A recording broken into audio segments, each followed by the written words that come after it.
الحمد لله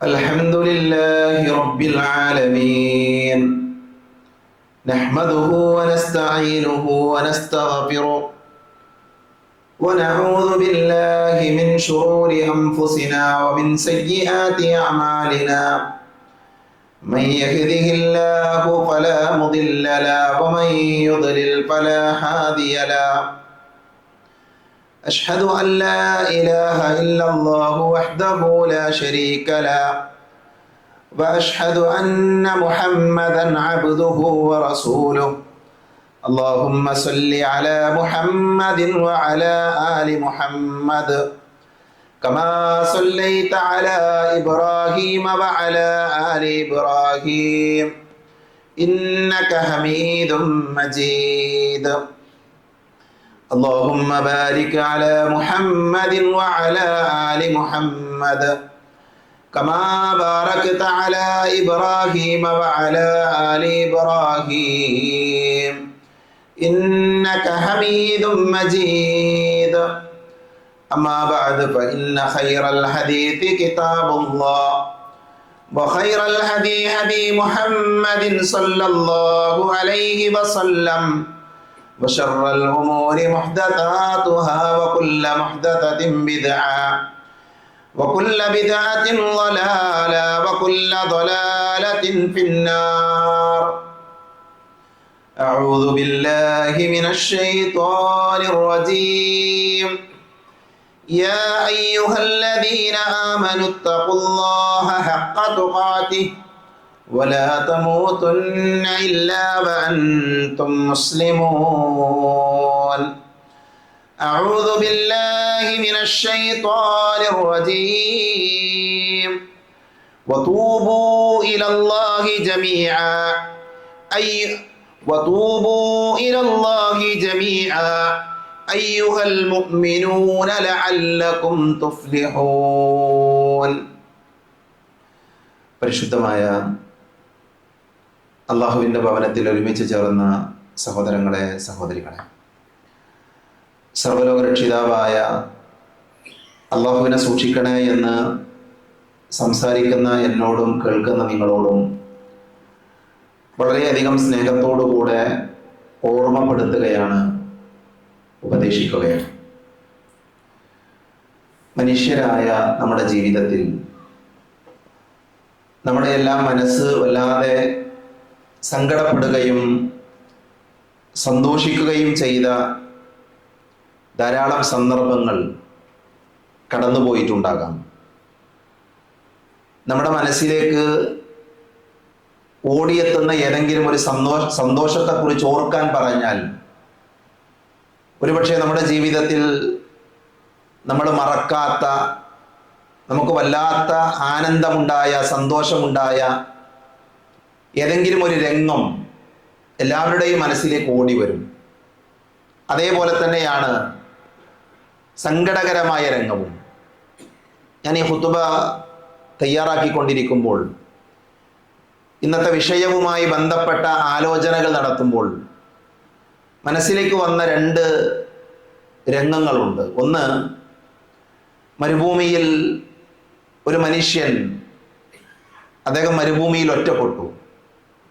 അദ്ദേഹത്തിൻ്റെ വാഹനം ഉപയോഗിച്ച് അദ്ദേഹം മരുഭൂമിയിലേക്കൊരു യാത്ര പോയതാണ്. ഒരു സന്തോഷത്തിന് വേണ്ടി ഒരു യാത്ര നടത്തിയതാണ്. ആ യാത്രക്കിടയിൽ അദ്ദേഹം വഴിതെറ്റി. വിജനമായ ഭൂമിയാണ്. അദ്ദേഹത്തിൻ്റെ വാഹനം മണ്ണിലാണ്ടുപോയി. അദ്ദേഹത്തിൻ്റെ കൂടെ വേറെ ആരുമില്ല. ആ മരുഭൂമിയിൽ അദ്ദേഹം തനിച്ചായി. മറ്റുള്ളവരെ അറിയിക്കാൻ അദ്ദേഹത്തിൻ്റെ മുമ്പിൽ സംവിധാനങ്ങളില്ല. ഫോൺ ചെയ്യാനോ മറ്റോ സൗകര്യങ്ങളില്ലാത്ത അവസ്ഥകളുണ്ടായി. തീർത്തും അദ്ദേഹം മരണത്തെ മുഖാമുഖം കാണുന്ന രംഗം വന്നു. അദ്ദേഹത്തിൻ്റെ വെള്ളം അവസാനിച്ചു. അദ്ദേഹത്തിൻ്റെ സമീപത്തുള്ള ഭക്ഷണം തീർന്നുപോയി. ദിവസങ്ങൾ കഴിഞ്ഞു.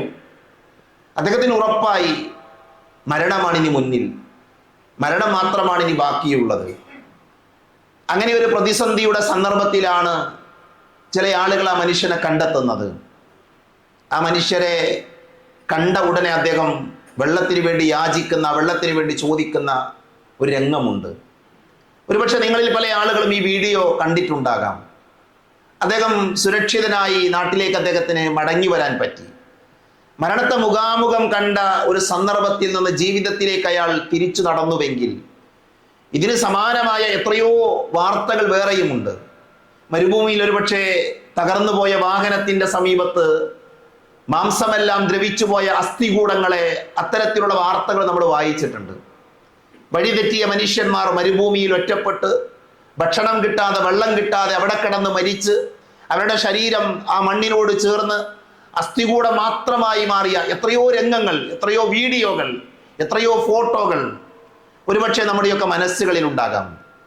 ഞാൻ ഈ ഖുതുബക്ക് വേണ്ടി ആമുഖം പറയാൻ കാരണം, മഹാപണ്ഡിതനായ ഇബ്നുൽ ഖയ്യിം റഹ്മത്തുള്ളാഹി അലൈഹി ഇതിന് സമാനമായ ഒരു രംഗം അദ്ദേഹത്തിന്റെ മദാരിജുസ് സാലിഖീൻ എന്ന് പറയുന്ന വളരെ പ്രസിദ്ധമായ ഗ്രന്ഥത്തിൽ അദ്ദേഹം കൊണ്ടുവരുന്നുണ്ട്. റസൂലുള്ളാഹി സ്വല്ലല്ലാഹു അലൈഹി വസല്ലമയുടെ ഒരു ഹദീസുമായി ബന്ധപ്പെട്ടാണ് അദ്ദേഹം ആ ചർച്ച നടത്തുന്നത്.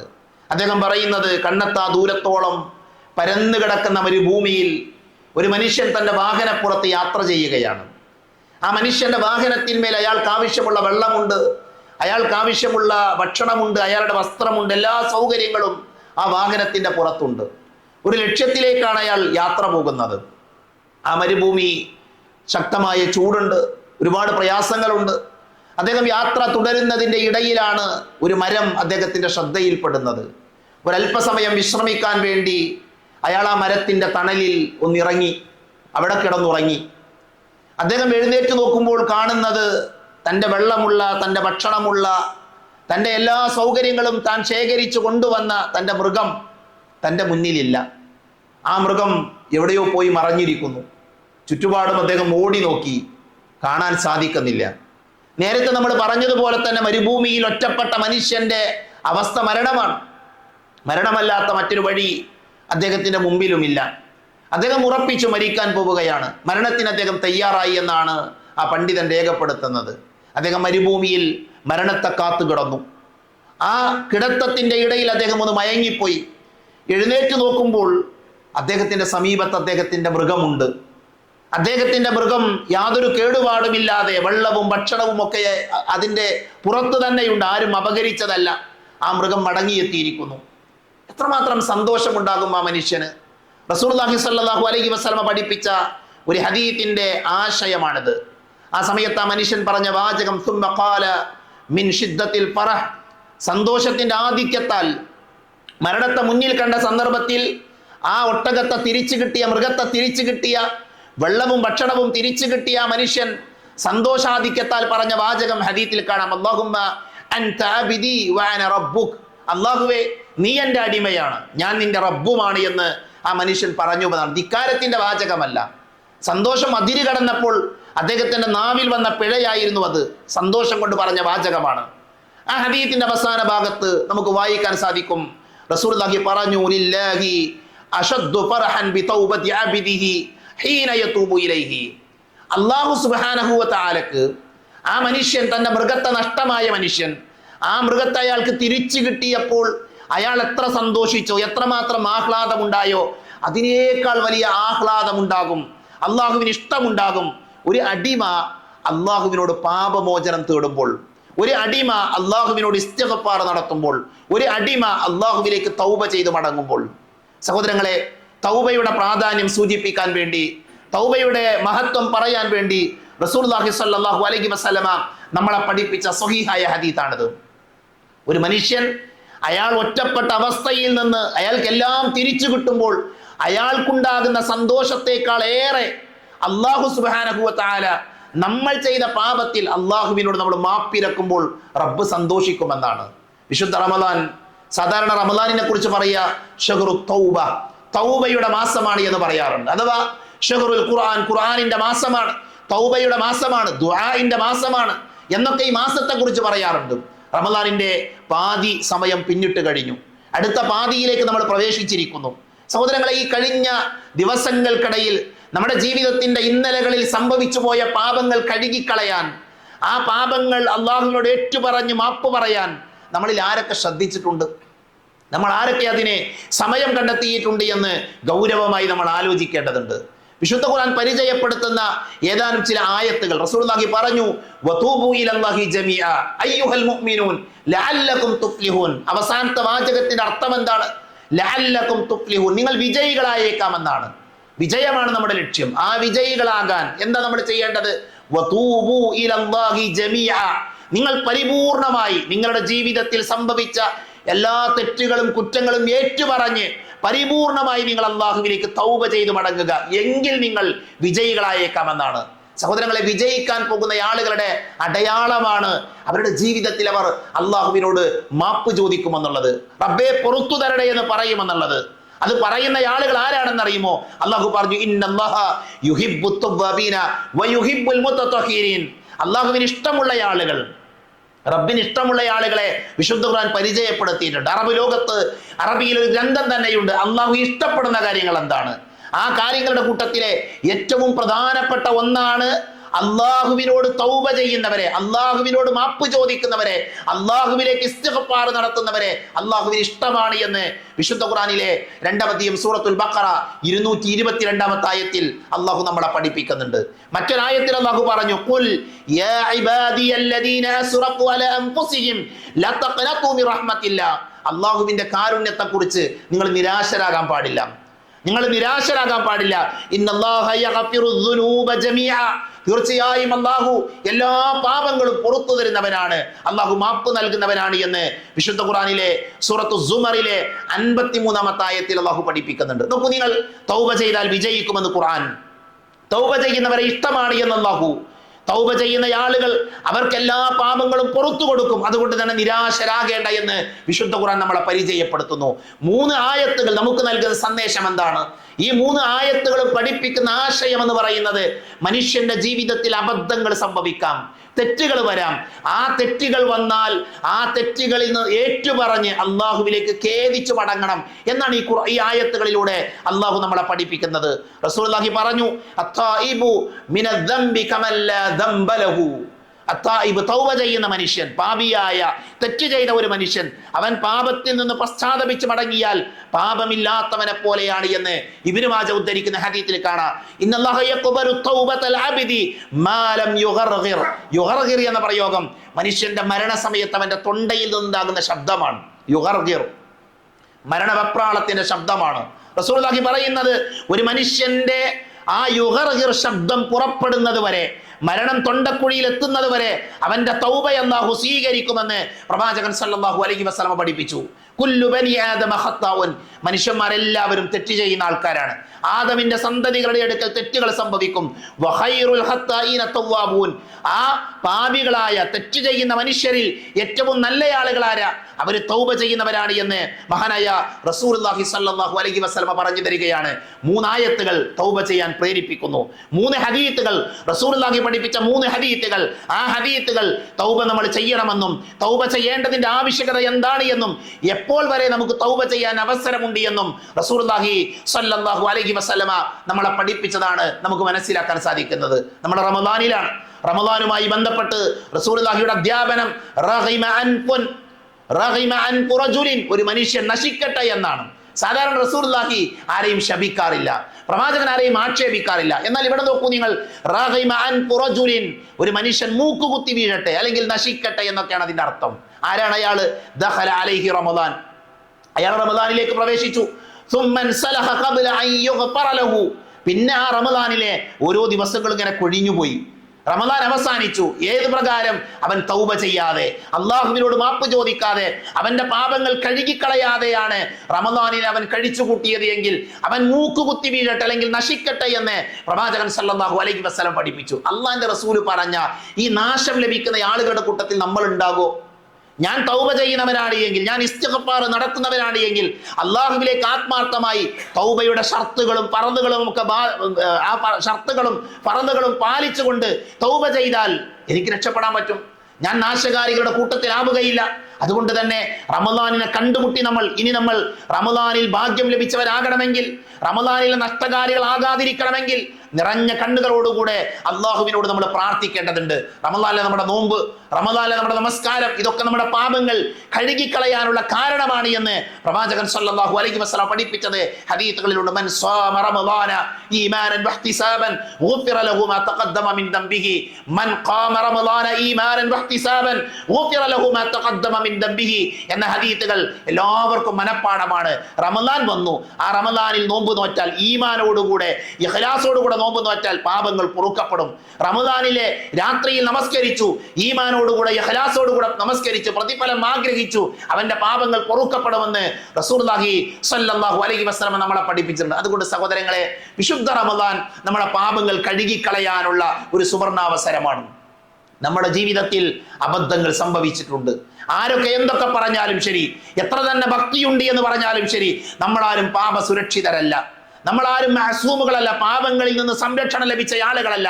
നമ്മുടെ കണ്ണുകൾ കൊണ്ട് ചെയ്ത പാപങ്ങളുണ്ട്, നമ്മുടെ കാതുകൾ കൊണ്ട് കേട്ട തിന്മകളുണ്ട്, നമ്മുടെ കൈകൾ കൊണ്ട്, കാലുകൾ കൊണ്ട്, മനസ്സുകൾ കൊണ്ട്, അങ്ങനെ അങ്ങനെ അങ്ങനെ നമ്മുടെ ജീവിതത്തിന്റെ വിവിധ സന്ദർഭങ്ങളിൽ അറിഞ്ഞു ചെയ്തത്, അറിയാതെ ചെയ്തത്, ഒറ്റക്ക് ചെയ്തത്, കൂട്ടമായി ചെയ്തത്, അതേപോലെ തന്നെ രഹസ്യമായി ചെയ്തത്, പരസ്യമായി ചെയ്തത്, പല പാപങ്ങളും നമ്മുടെയൊക്കെ ജീവിതത്തിൽ നമുക്ക് എണ്ണിയെടുക്കാൻ സാധിക്കും. അതുകൊണ്ട് സഹോദരങ്ങളെ, ആ പാപങ്ങൾ കഴുകിക്കളയാനുള്ള, ആ പാപങ്ങളിൽ നിന്ന് പരിശുദ്ധരാകാനുള്ള ഒരു നല്ല ചാൻസ്, ഒരു നല്ല അവസരം അല്ലാഹു ഈ റമദാനിലൂടെ നമുക്ക് നൽകുന്നുണ്ട്. അത് നമ്മൾ ഓരോരുത്തരും ആത്മാർത്ഥമായി ഉപയോഗപ്പെടുത്തേണ്ടതുണ്ട്. പാപമോചനവുമായി ബന്ധപ്പെട്ട് വിശ്വാസികൾ പഠിക്കേണ്ട പാഠങ്ങൾ വിശുദ്ധ ഖുർആനിലൂടെ, ഹദീസിലൂടെ റസൂലുള്ളാഹി സ്വല്ലല്ലാഹു അലൈഹി വസല്ലമ നമ്മളെ പഠിപ്പിച്ചിട്ടുണ്ട്. ഒന്ന്, നിർബന്ധമായ കടമയാണ് തൗബ ചെയ്യാന്നുള്ളത്. ഇത് സുന്നത്തല്ല, നിർബന്ധമായ കടമയാണ്. പശ്ചാത്താപം എന്നത് ഐച്ഛികമായ കാര്യമല്ല, മറിച്ച് ഓരോ സത്യവിശ്വാസിയുടെയും മേൽ നിർബന്ധമായ ബാധ്യതയാണ് എന്ന് അല്ലാഹു സുബ്ഹാനഹു വ തആല പഠിപ്പിക്കുന്നുണ്ട്.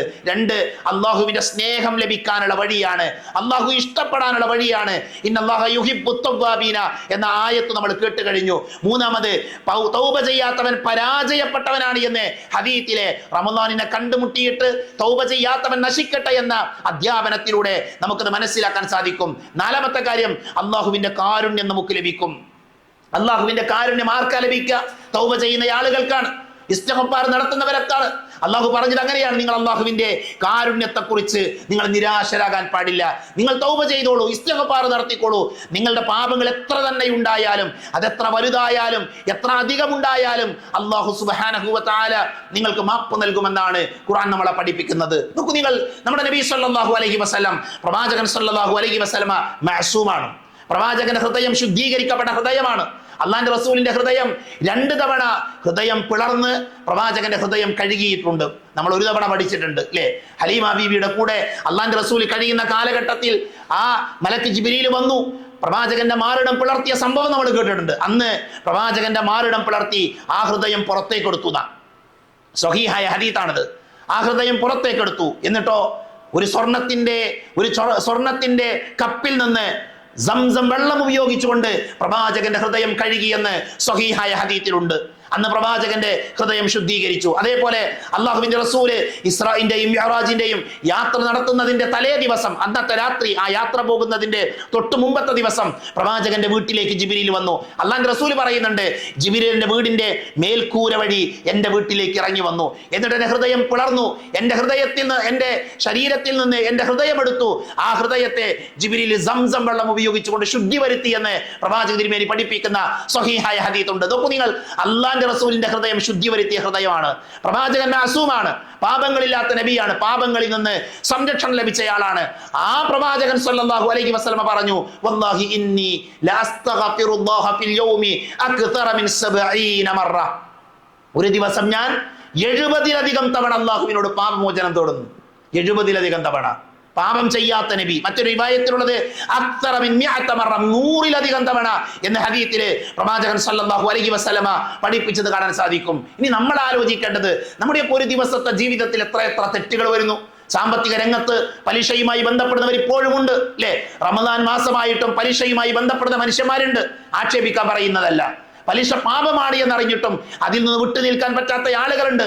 നമ്മളിൽ പല ആളുകളുടെയും വീടുകൾ അത് ലോണുമായി ബന്ധപ്പെട്ടതാണ്. വാഹനങ്ങൾ ലോണുമായി ബന്ധപ്പെട്ടതാണ്. ഇസ്ലാം പാടില്ല എന്ന് പഠിപ്പിച്ച, ഹറാമാണ് എന്ന് പഠിപ്പിച്ച കാര്യമാണ്. ഇസ്ലാം പാടില്ല എന്ന് പഠിപ്പിച്ച എത്രയോ കാര്യങ്ങളുമായി ബന്ധപ്പെടുന്ന മുസ്ലിങ്ങൾ ഇന്നുണ്ട് എന്നുള്ളത് യാഥാർത്ഥ്യമാണ്. സഹോദരങ്ങളെ, മടങ്ങേണ്ടതുണ്ട്.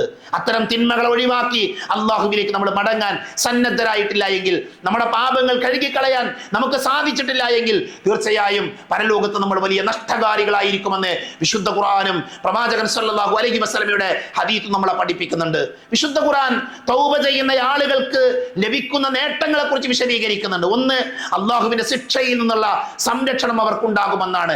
തൗബ ചെയ്യുന്ന ആളുകൾ, ഒരു കൂട്ടം ആളുകൾ ഉണ്ട് എങ്കിൽ ആ സമൂഹത്തെ അള്ളാഹു ശിക്ഷിക്കുകയില്ല എന്ന് സൂറത്തുൽ അൻഫാലിലെ 33-ാമത്തെ ആയത്തിൽ അള്ളാഹു പഠിപ്പിക്കുന്നുണ്ട്. അതേപോലെ തന്നെ തൗബ ചെയ്യുന്ന ആളുകൾക്ക് അവരുടെ ഉപജീവനത്തിൽ, അവരുടെ സമ്പത്തിൽ ബറക്കത്തുണ്ടാകും, വർധനവുണ്ടാകുമെന്ന് പ്രവാചകൻ സല്ലല്ലാഹു അലൈഹി വസല്ലമ ഖുർആനിലെ സൂറത്തുൻ നൂഹിലെ 10 മുതൽ 12 വരെയുള്ള ആയത്തുകളിലൂടെ പഠിപ്പിക്കുന്നത് കാണാൻ സാധിക്കും. നമ്മുടെ ജീവിതത്തിൽ നമ്മൾ തൗബ പതിവാക്കിയാൽ, തൗബ ചെയ്യുന്ന ആളുകളായി മാറിയാൽ, അർത്ഥവത്തായ തൗബ ചെയ്യുന്നവർക്ക് അള്ളാഹു ദുനിയാവിൽ നല്ലൊരു ജീവിതം നൽകുമെന്ന് വിശുദ്ധ ഖുർആനിലെ സൂറത്ത് ഹൂദിലെ 3-ാമത്തെ ആയത്തിൽ അള്ളാഹു സുബ്ഹാനഹു വ തആല പരിചയപ്പെടുത്തുന്നുണ്ട്. ആത്മീയമായ കരുത്ത് ലഭിക്കാനുള്ള വഴിയാണ് തൗബ എന്ന് സൂറത്ത് ഹൂദിലെ 52-ാമത്തെ ആയത്തിൽ അള്ളാഹു സുബ്ഹാനഹു വ തആല പരിചയപ്പെടുത്തുന്ന കാണാൻ സാധിക്കും. അതുകൊണ്ട് സഹോദരങ്ങളെ, തൗബ ചെയ്യുന്നത് വെറുതെയല്ല. തൗബ കൊണ്ട് ദുനിയാവിൽ നേട്ടമുണ്ട്, പരലോകത്ത് വമ്പിച്ച വിജയമുണ്ട്. നമ്മുടെ പാപങ്ങളാണ്, നാം ചെയ്ത തെറ്റുകളാണ്. അത് നമ്മുടെ റബ്ബിനോട് ഏറ്റുപറഞ്ഞ് തൗബ ചെയ്യാൻ വേണ്ടി നമ്മൾ ശ്രദ്ധിക്കുക. അതുകൊണ്ട് തന്നെ നമ്മുടെ നിയ്യത്ത് നമ്മൾ നന്നാക്കണം. റമദാനിലെ തൗബയ്ക്ക് വേണ്ടിയുള്ള സമയങ്ങൾ നമ്മൾ ഉപയോഗപ്പെടുത്തണം. സയ്യിദുൽ ഇസ്തിഗ്ഫാർ നമ്മുടെ ജീവിതത്തിൽ നമ്മൾ വർദ്ധിപ്പിക്കണം. അതോടൊപ്പം തന്നെ മറ്റുള്ള ആളുകൾക്ക് അള്ളാഹുവിനോട് മാപ്പ് നൽകണേ, മാപ്പ് തരണേ എന്ന് പറയുമ്പോൾ മറ്റുള്ള ആളുകൾക്ക് വിട്ടുവീഴ്ച കൊടുക്കാൻ, മറ്റുള്ളവർക്ക് മാപ്പ് കൊടുക്കാൻ നമ്മൾ ഓരോരുത്തരും മനസ്സ് കാണിക്കണം. കണ്ണീരോടുകൂടെ, നിറഞ്ഞ ഹൃദയത്തോടുകൂടെ അള്ളാഹുവിലേക്ക് ഖേദിച്ചു മടങ്ങുക. റബ്ബ് സുബ്ഹാനഹു വ തആല തൗബകൾ സ്വീകരിക്കുന്ന നല്ല വിശ്വാസികളുടെ കൂട്ടത്തിൽ എന്നെയും നിങ്ങളെയും ഉൾപ്പെടുത്തി അനുഗ്രഹിക്കുമാറാകട്ടെ.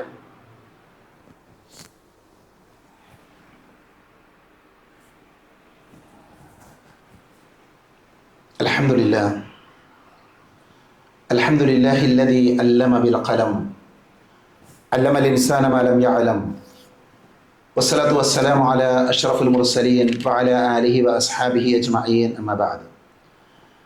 ഒരിക്കൽ കൂടെ അള്ളാഹുവിനെ സൂക്ഷിക്കണേ എന്ന് ഓർമ്മപ്പെടുത്തുകയാണ്. ലോകം വല്ലാത്തൊരു അവസ്ഥയിലൂടെയാണ് കടന്നു പോകുന്നത് എന്ന് നമുക്കെല്ലാവർക്കും അറിയാം. യുദ്ധത്തിൻ്റെ ഭീതി ആളുകളെ പിടികൂടിക്കൊണ്ടിരിക്കുന്ന, ആളുകൾ ഒരുപക്ഷെ നിരാശയിലേക്ക് പോകുന്ന ഒരു സന്ദർഭം നമ്മുടെയൊക്കെ മുന്നിലുണ്ട്. യുദ്ധം നടക്കുന്നത് വേറൊരു നാട്ടിലാണെങ്കിലും അതിൻ്റെ പ്രയാസങ്ങൾ അനുഭവിക്കുന്നവർ, അതിൻ്റെ ബുദ്ധിമുട്ടുകൾ അനുഭവിക്കുന്നവർ നമ്മളിലുമുണ്ട് എന്നുള്ളതൊരു യാഥാർത്ഥ്യമാണ്. നമ്മുടെ എത്രയോ സഹോദരങ്ങൾ യാത്ര ചെയ്യാൻ സാധിക്കാതെ, നാട്ടിലേക്ക് വരാൻ കഴിയാതെ, അവരുടെ ജോലി നേടിപ്പോയ രാജ്യങ്ങളിൽ കുടുങ്ങിക്കിടക്കുന്ന, പ്രയാസം അനുഭവിക്കുന്ന അവസ്ഥ ഉണ്ട് എന്നുള്ളത് സത്യമാണ്. അല്ലാഹു പ്രയാസങ്ങളെ ദൂരീകരിക്കുമാറാകട്ടെ. അമേരിക്കയും ഇസ്രായേലും നടത്തുന്ന ഈ ക്രൂരമായ ആക്രമണം ഒരു തരത്തിലും അംഗീകരിക്കാൻ കഴിയുന്നതോ മനുഷ്യർ ഉൾക്കൊള്ളുന്നതോ അല്ല. ഗാസയിലും അതേപോലെ തന്നെ പലസ്തീനിൻ്റെ മണ്ണിലും അവിടെയുള്ള മനുഷ്യരുടെ സമാധാനപരമായ ജീവിതം നശിപ്പിച്ച് ആ നാടിനെ ഇല്ലാതെയാക്കാൻ വേണ്ടി കഠിനമായി പരിശ്രമിച്ച് അതിൻ്റെ മുറിവുകൾ ഉണങ്ങിയിട്ടില്ല. ഇന്നും അതിൻ്റെ അലയൊലികൾ നമ്മൾ വായിച്ചു കൊണ്ടിരിക്കുകയാണ്, കേട്ടുകൊണ്ടിരിക്കുകയാണ്. അതിന് തൊട്ടു പിറകെയാണ് മറ്റൊരു നാടിനെ ഈ ആളുകൾ ആക്രമിക്കുന്നത്. ആ നാട്ടിൽ ആയിരക്കണക്കിന് ആളുകൾ കൊല്ലപ്പെട്ടിട്ടുണ്ട്. വലിയ പ്രതിസന്ധികൾ, വലിയ പ്രയാസങ്ങൾ ആ നാട്ടിൽ ഉണ്ടായിട്ടുണ്ട്. ഒരിക്കലും ഇസ്ലാം യുദ്ധത്തെ പ്രോത്സാഹിപ്പിക്കുന്ന മതമല്ല.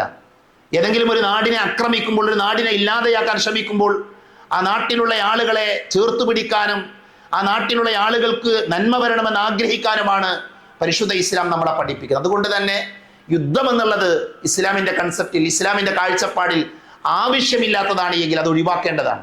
ആ നാട്ടിലുള്ള ആളുകൾക്ക് നിർഭയത്വം ഉണ്ടാകാൻ വേണ്ടി നമ്മൾ പ്രാർത്ഥിക്കണം. എന്നാൽ ഈ യുദ്ധത്തിൻ്റെ പശ്ചാത്തലത്തിൽ തന്നെ വിശ്വാസികൾ എന്ന നിലയിൽ അനിവാര്യമായും അറിയേണ്ട മറ്റു ചില പാഠങ്ങളുണ്ട്. യുദ്ധം നടക്കുന്നത്, അമേരിക്ക ആക്രമിച്ചുകൊണ്ടിരിക്കുന്നത് ഇറാനെയാണ്. ആ നാട്ടിലുള്ള ആളുകൾ നമ്മളെപ്പോലെയുള്ള മനുഷ്യരാണ്, സംശയമൊന്നുമില്ല. ആ മാനുഷിക തലം വെച്ചുകൊണ്ട് അവരോട് പൂർണ്ണമായി കൊണ്ടും നമ്മൾ ഐക്യപ്പെടുന്നുണ്ട്. എന്നാൽ ഈ മിമ്പറിൽ വെച്ചുകൊണ്ട് ഈ വാചകം പറയാൻ കാരണം, കഴിഞ്ഞ ദിവസങ്ങളിൽ പുറത്തു വന്ന ചില വാർത്തകളെ അഡ്രസ്സ് ചെയ്തിട്ടില്ല എങ്കിൽ, അത് പറഞ്ഞിട്ടില്ല എങ്കിൽ പരിശുദ്ധ ദീനിനോട് കാണിക്കുന്ന ഒരു അനീതി അവിടെ ഉണ്ട് എന്ന് മനസ്സിലാക്കിയത് കൊണ്ടാണ്. നോക്കൂ നിങ്ങൾ, അവിടുത്തെ ഭരണാധികാരി കൊല്ലപ്പെടുമ്പോൾ അദ്ദേഹം ഷഹീദാണ് എന്ന പ്രചരണം നമ്മുടെ നാട്ടിൽ ഇങ്ങനെ വല്ലാതെ വാട്സപ്പിൽ, അതേപോലെ തന്നെ പിന്നെ പല മാധ്യമങ്ങളിലൂടെ പ്രചരിച്ചു കൊണ്ടിരിക്കുകയാണ്. ഒരു പക്ഷെ നമ്മളും അതറിയാതെ ഷെയർ ചെയ്യുന്ന ആളുകളായി മാറിയിട്ടുണ്ട്. അവിടെ നമ്മൾ മനസ്സിലാക്കേണ്ട ഒരു കാര്യം, ഒരാൾ ഷഹീദാണോ അല്ലേ എന്ന് നമ്മളല്ല തീരുമാനിക്കുക. അത് പറയാൻ നമുക്കൊരു അധികാരമില്ല. പ്രത്യേകിച്ച് ഇറാന്റെ ഭരണകൂടം എന്ന് പറയുന്നത് ഷിയ ഭരണകൂടമാണ്. ഷിയായിസവുമായി ബന്ധപ്പെട്ട ഭരണകൂടം. ആഴത്തിൽ പഠിക്കാൻ നമ്മൾ തയ്യാറായിട്ടില്ല എങ്കിൽ വലിയ അപകടങ്ങളുണ്ട്. ഈ ഷിയായിസത്തിന്റെ അടിവേര് എന്ന് പറയുന്നത്, ഷിയായിസത്തിന്റെ വാദം എന്ന് പറയുന്നത്, ഒന്ന് മുഹമ്മദ് നബി സല്ലല്ലാഹു അലൈഹി വസല്ലമ പ്രവാചകനായി എന്നുള്ളത് ഒരു അബദ്ധത്തിൽ സംഭവിച്ചതാണ് എന്ന് പഠിപ്പിക്കുന്നവരാണ് അവർ. നോക്കൂ നിങ്ങൾ വിഷയത്തിന്റെ ഗൗരവം. അള്ളാന്റെ റസൂലിന്റെ അടുക്കലേക്ക് ജിബ്രീൽ വന്നു, എന്നിട്ട് വഹീ ലഭിച്ചു, പ്രവാചകത്വം ലഭിച്ചു എന്നാണ് നമ്മുടെ വിശ്വാസം. അതാണ് മുസ്ലിമിന്റെ അഖീദ. എന്നാൽ ഷിയാക്കളുടെ അഖീദ എന്താ പറയുക? ഷിയാക്കൾ വിശ്വസിക്കുന്നത് ജിബ്രീൽ അലൈഹിസ്സലാം ഭൂമിയിലേക്ക് വഹിയുമായി വന്നു. അലി റളിയല്ലാഹു അൻഹു കൊടുക്കാനാണ് വന്നത്. അലി ഇബ്നു അബീ ത്വാലിബിന് വഹി കൊടുക്കാൻ വേണ്ടി വന്നപ്പം അലി റളിയല്ലാഹു അൻഹു അവരുടെ ഗ്രന്ഥങ്ങൾ കാക്കയെ പോലെ മുഹമ്മദ് നബിയോട് സാദൃശ്യമുണ്ട്. കുറെ കാക്കകളുടെ ഇടയിൽ നിന്ന് രണ്ട് കാക്കകളെ തിരിച്ചറിയില്ലല്ലോ, അതേപോലെ മുഹമ്മദ് നബി സല്ലല്ലാഹു അലൈഹി വസല്ലമയുമായി അലി റളിയല്ലാഹു അൻഹുവിന് സാദൃശ്യമുണ്ട്. അതുകൊണ്ട് മുഹമ്മദ് നബിയെ അലിക്ക് കൊടുക്കേണ്ട വഹി ആളുമാറി മുഹമ്മദ് നബി സല്ലല്ലാഹു അലൈഹി വസല്ലമയ്ക്ക് കിട്ടിയതാണ് എന്നാണ് ഷിയായിസത്തിന്റെ വിശ്വാസം. ഷിയാക്കളുടെ വാദം അതാണ്. അങ്ങനെ വിശ്വസിക്കുന്ന ആളുകളാണ് അവിടെ ഭരണം നടത്തുന്നത് എന്ന് പ്രത്യേകമായി കൊണ്ട് നമ്മൾ മനസ്സിലാക്കണം. ഇന്ന് നമ്മുടെ കയ്യിലുള്ള ഖുർആൻ, നമ്മൾ ഓതുന്ന ഖുർആൻ, 6000 ചില്ലാനം ആയത്തുള്ള ഖുർആൻ, അത് സമ്പൂർണ്ണമല്ല എന്നാണ് ഷിയാക്കളുടെ വാദം. 17,000-ഓളം ആയത്തുകൾ ഖുർആനിൽ ഉണ്ട്. ആ ഖുർആനിലെ ആയത്തുകളെ മഹാനായ ഉസ്മാൻ ഇബ്നു അഫ്ഫാൻ റളിയല്ലാഹു അൻഹു അടക്കമുള്ള സ്വഹാബികൾ അവർ കളഞ്ഞതാണ് എന്നാണ് ഷിയാക്കളായ ആളുകൾ വാദിച്ചുകൊണ്ടിരിക്കുന്നത്, അവർ പ്രചരിപ്പിച്ചുകൊണ്ടിരിക്കുന്നത്. മഹാനായ അബൂബക്കർ റളിയല്ലാഹു അൻഹു, മഹാനായ ഉസ്മാൻ ഉമർ റളിയല്ലാഹു അൻഹു, മഹാനായ ഉസ്മാൻ ഇബ്നു അഫ്ഫാൻ റളിയല്ലാഹു അൻഹു, ഈ മൂന്ന് പേരും കാഫിറുകളാണ്. നഊദുബില്ലാ, ഈ മൂന്ന് പേരും കാഫിറുകളാണ് എന്ന് പഠിപ്പിക്കുന്നവരും വിശ്വസിക്കുന്നവരുമാണ് ഷിയായിസം എന്ന് പറയുന്നത്. നോക്കൂ നിങ്ങൾ, എത്ര ഗൗരവമുള്ള വിഷയമാണ്. അതിൽപ്പെട്ട അത്തരം വിശ്വാസമുള്ള ഒരാൾ കൊല്ലപ്പെടുമ്പോൾ, അത്തരം വിശ്വാസമുള്ള ഒരാൾ മരിക്കുമ്പോൾ എങ്ങനെയാണ് നമ്മളയാൾ ഷഹീദാണെന്ന് വിളിച്ചു പറയാ? നമ്മൾ ഷഹീദാണ് എന്ന് വിളിച്ചു പറഞ്ഞാൽ അതിന്റെ അർത്ഥം എന്താണെന്നറിയോ? നമുക്ക് ഈമാനില്ല എന്നാണ്. നമ്മുടെ ഈമാൻ, നമ്മുടെ വിശ്വാസത്തെ കുറിച്ച് ഒന്നും പഠിക്കാത്തയാൾ നമ്മുടെ ഉമ്മയെ കുറിച്ച്, ആയിഷ റളിയല്ലാഹു അൻഹയെ കുറിച്ച് വ്യഭിചാരിണിയാണ് എന്ന, നോക്കൂ നിങ്ങൾ എത്രമാത്രം ഗൗരവമുള്ള വാദ, വ്യഭിചാരിണിയാണ് എന്ന് വിശ്വസിക്കുന്ന ആളുകളാണ് ഷിയാക്കളായ ആളുകൾ. ഇറാൻ വിപ്ലവ കാലഘട്ടത്തിൽ സിറിയയിലും അതേപോലെ തന്നെ ഇറാനിലും ആയിരക്കണക്കിന് ലക്ഷക്കണക്കിന് വിശ്വാസികളായ ആളുകളെ, അഹ്ലുസുന്നയുടെ ആളുകളെ കൊന്ന ആളുകളാണ് ഷിയാക്കൾ എന്ന ചരിത്രം നമ്മൾ മറക്കാൻ പാടില്ല. ഞാനിത് ഈ സന്ദർഭത്തിൽ പറയാൻ കാരണം, നമ്മൾ ഒരു യുദ്ധം നടക്കുന്ന നാട്ടിൽ ആ നാടിനെതിരെ, ആ നാടിന് വേണ്ടി സംസാരിക്കേണ്ട, ആ നാടിന് വേണ്ടി നമ്മൾ സംസാരിക്കേണ്ട സന്ദർഭത്തിൽ എന്തിനീ നാടിനെ എതിർക്കണമെന്നൊരു ചോദ്യം പ്രസക്തമാണ്. സഹോദരങ്ങളെ, ഈ വാചകങ്ങൾ പറയാനുള്ള കാര്യം ഗൗരവം ഉണ്ടായത് കൊണ്ടാണ്. നമ്മുടെ ഈമാൻ നശിക്കുന്ന, അല്ലെങ്കിൽ നമ്മൾ ദീനിനെ കുറിച്ച് പഠിക്കാത്തത് കൊണ്ട് നമ്മുടെ അടുക്കൽ സംഭവിക്കുന്ന പല കാര്യങ്ങളുമുണ്ട്. അത് പറയാതെ പോകാൻ പാടില്ല എന്നതുകൊണ്ട് തന്നെയാണ് ഈ മിമ്പറിൽ വെച്ച് ഇത്തരം കാര്യങ്ങൾ പറയേണ്ടി വരുന്നത്. അതുകൊണ്ട് നമ്മൾ അതിന്റെ വക്താക്കളാകാൻ പാടില്ല. ഞാൻ പറഞ്ഞല്ലോ, ആ നാട്ടിൽ അക്രമം ഉണ്ടാകുന്നതിന് അപലപിക്കണം, അതിനെതിരെ നമുക്ക് സംസാരിക്കണം, ഒരു പ്രശ്നമല്ല. അത് നമ്മൾ അംഗീകരിക്കുന്ന കാര്യം. ഏത് നാടായാലും ശരി, ഒരു നാടിനെതിരെയും യുദ്ധം ചെയ്യാൻ, പ്രത്യേകിച്ച് അമേരിക്ക പോലെയുള്ള നാടുകൾക്ക് ഒരധികാരമില്ല. അവർ ലോക പോലീസാകാൻ തുടങ്ങിയിട്ട് കുറെ കാലങ്ങളായി. അള്ളാഹു അവരെ നശിപ്പിക്കും. ഏത് അക്രമികളെയും അള്ളാഹു പിടികൂടുന്ന ഒരു ദിവസമുണ്ട് എന്നുള്ളത് യാഥാർത്ഥ്യമാണ്. ആ യാഥാർത്ഥ്യത്തെ മുന്നിൽ വെച്ചുകൊണ്ട് തന്നെയാണ് നമ്മൾ ഇത് സംസാരിക്കുന്നത്.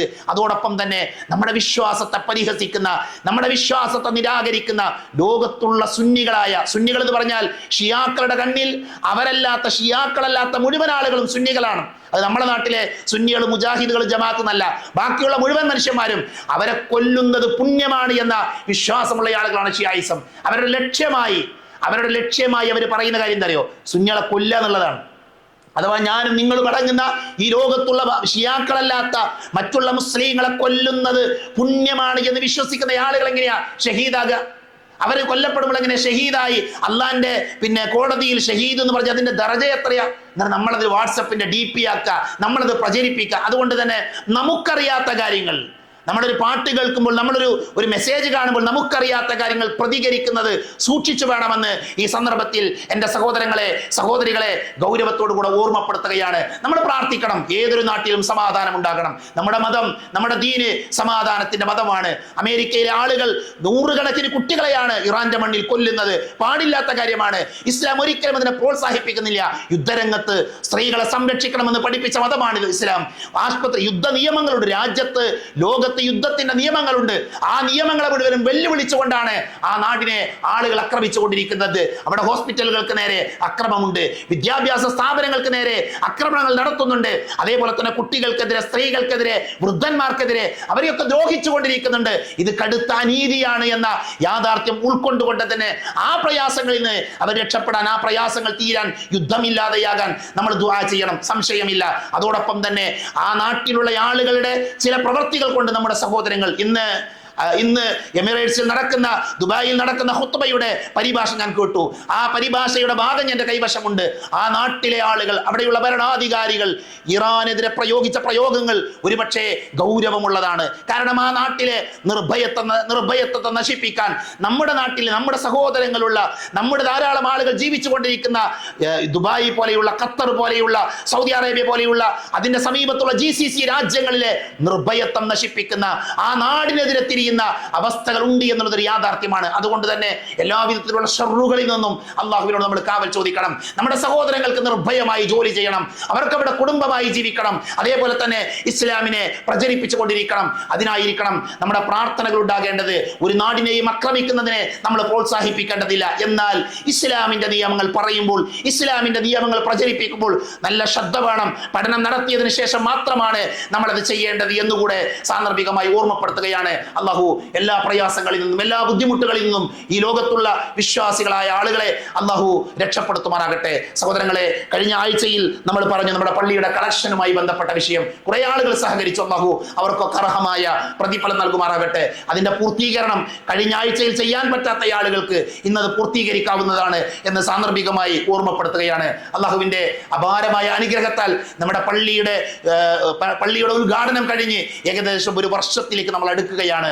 ഈ മിമ്പറിൽ നിന്ന് ഖുത്ബയുടെ സമയത്ത് പള്ളിയുടെ പിറകിലേക്ക് നോക്കുമ്പോൾ എല്ലാ ദിവസവും പൂർണ്ണമായി നിറഞ്ഞു നിൽക്കുന്ന ഒരു പള്ളിയായിക്കൊണ്ടാണ് ഇതുവരെ കാണാൻ സാധിച്ചത്. ഒരാഴ്ച പോലും ഇതിൽ ആളുകൾ വലിയ കുറവൊന്നും ഉണ്ടായിട്ടില്ല. അള്ളാഹുവിന്റെ അനുഗ്രഹത്താൽ നമ്മുടെ പള്ളി പരിപൂർണമായി നിറഞ്ഞു നിൽക്കുന്ന, വിശിഷ്യ റമദാനിൽ പള്ളിയുടെ പുറത്തുവരെ ആളുകളുണ്ടെന്നാണ് എനിക്ക് മനസ്സിലാക്കാൻ സാധിച്ചത്. അതുകൊണ്ട് തന്നെ നമ്മുടെ പള്ളിയുടെ മുകളിൽ ഇതേ ഒരു സ്പേസ് നമ്മുടെ പള്ളിയുടെ മുകളിലുണ്ട്. അതിന്റെ സ്ട്രക്ചർ വർക്കൊക്കെ കഴിഞ്ഞിട്ടുണ്ട്.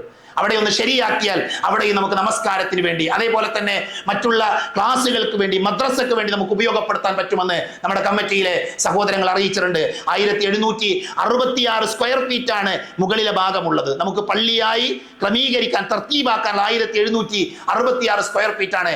ഒരു സ്ക്വയർ ഫീറ്റിന് 1000 രൂപയാണ് ബന്ധപ്പെട്ടവർ വില കണക്കാക്കിയിട്ടുള്ളത്. അതിലെല്ലാ സൗകര്യങ്ങളും ഉൾപ്പെടും. അതിൽ കാർപ്പറ്റ് അടക്കമുള്ള ഒരു സ്ക്വയർ ഫീറ്റിന് 1000 രൂപയാണ് കണക്കാക്കിയിട്ടുള്ളത്. സഹോദരങ്ങളെ, നമുക്കതൊന്ന് പൂർത്തീകരിക്കേണ്ടതുണ്ട്. നമ്മുടെ പള്ളിയിലേക്ക് വരുന്ന ആളുകൾക്ക് നമസ്കരിക്കാനും മറ്റുമൊക്കെയുള്ള പൂർണ്ണമായ ഒരു സൗകര്യം എന്ന നിലയിൽ അത് പൂർത്തീകരിക്കണം. അതുകൊണ്ട് തന്നെ എനിക്ക് ഓർമ്മപ്പെടുത്താനുള്ളത്, നമുക്ക് സാധിക്കുന്ന സ്ക്വയർ ഫീറ്റുകൾ നമ്മൾ ഏറ്റെടുക്കുക. എൻ്റെ ഒരു അഭിപ്രായം പറയുന്നത്, നമ്മുടെ വീട്ടിൽ 10 ആളുകൾ ഉണ്ടെങ്കിൽ, 5 ആളുകൾ ഉണ്ടെങ്കിൽ, ഓരോ ആളുകളും എത്രയാണോ സാധിക്കുന്നത്, അതൊരു കുട്ടിയാണെങ്കിലും ചെറിയ കുട്ടിയാണെങ്കിലും ആ കുട്ടിയുടെ പേരിൽ അവർക്ക് കൂലി കിട്ടും. നമ്മൾ മരിച്ചാലും പള്ളി നിലനിൽക്കും, നമ്മൾ മരിച്ചാലും പള്ളിയിൽ സുജൂദുണ്ടാകും, നമ്മൾ മരിച്ചാലും ഇവിടെ ക്ലാസ്സുകൾ നടക്കും. അതുകൊണ്ട് തന്നെ നമ്മുടെ ഖബറിലേക്ക് അണമുറിയാതെ ഒഴുകുന്ന ഒരു നന്മയാണ് പള്ളിയുടെ നിർമ്മാണവുമായി ബന്ധപ്പെട്ട കാര്യങ്ങൾ. ഈ പള്ളി നിർമ്മിച്ച വളരെ കുറച്ച് ആളുകളാണ് ഈ പള്ളിയുടെ നിലവിലുള്ള സ്ട്രക്ചറും മറ്റുള്ള കാര്യങ്ങളൊക്കെ പൂർത്തിയാക്കിയത്. അല്ലാഹു അവർക്ക് പ്രതിഫലം കൊടുക്കുമാറാകട്ടെ. നമുക്കൊരു ചാൻസ് ഉണ്ട്, നമുക്കൊരു ഓപ്പർച്യൂണിറ്റി ഉണ്ട്. അതെല്ലാവരും ഉപയോഗപ്പെടുത്താൻ വേണ്ടി ശ്രദ്ധിക്കുക. പള്ളിയുടെ പുറത്തൊരു ബോർഡിൽ ഒരു നമ്പർ എഴുതി വെച്ചിട്ടുണ്ട്, ഒരു മൊബൈൽ നമ്പർ, ഹുസൈൻ ഖാന്റെ നമ്പറാണ്. ആ നമ്പറിലേക്ക് നിങ്ങളിപ്പോൾ പൈസ കൊടുക്കേണ്ട ആവശ്യമില്ല. നിങ്ങൾ ഓഫർ പറയാ, എത്ര സ്ക്വയർ ഫീറ്റാണ് നമ്മൾ ഏറ്റെടുക്കുന്നത്, അത് നമ്മൾ അറിയിച്ചാൽ ഇൻഷാ അല്ലാ അതിന്റെ ബാക്കി കാര്യങ്ങളിലേക്ക് കമ്മിറ്റിയുടെ ആളുകൾക്ക് പ്രവേശിക്കാൻ സാധിക്കും. എല്ലാ നന്മകളിലും കഴിവിന്റെ പരമാവധി നമ്മൾ ശ്രദ്ധിക്കുക. അല്ലാഹു സുബ്ഹാനഹു വ തആല വിശുദ്ധ റമദാനിലെ എല്ലാ നന്മകളും നേടിയെടുക്കുന്ന നല്ല വിശ്വാസികളുടെ കൂട്ടത്തിൽ എന്നെയും നിങ്ങളെയും ഉൾപ്പെടുത്തി അനുഗ്രഹിക്കുമാറാകട്ടെ. റമദാൻ വിട പറഞ്ഞു പോകുമ്പോൾ പാപങ്ങൾ കഴുകിക്കളഞ്ഞ് വിശുദ്ധ ഖുർആനുമായി ബന്ധം സ്ഥാപിച്ച് അള്ളാഹുവിന്റെ ദീൻ നന്നായി പഠിക്കുക, പ്രാർത്ഥിക്കുന്ന നല്ല വിശ്വാസികളുടെ കൂട്ടത്തിൽ ഉൾപ്പെടുവാൻ അള്ളാഹു നമ്മെ എല്ലാവരെയും അനുഗ്രഹിക്കുമാറാകട്ടെ.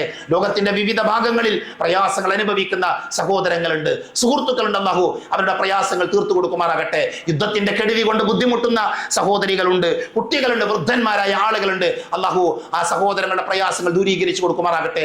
ഇസ്ലാമിനെ ഇല്ലാതെയാക്കാൻ, ഇസ്ലാമിനെ തകർക്കാൻ ശ്രമിച്ചുകൊണ്ടിരിക്കുന്ന സാമ്രാജ്യ ശക്തികളുണ്ട്. അള്ളാഹു അവരുടെ കുതന്ത്രങ്ങളിൽ നിന്ന്, അവരുടെ പരിശ്രമങ്ങളിൽ നിന്ന് ഈ സമൂഹത്തെ, മുസ്ലിം ഉമ്മത്തിനെ അള്ളാഹു കാത്തുരക്ഷിക്കുമാറാകട്ടെ.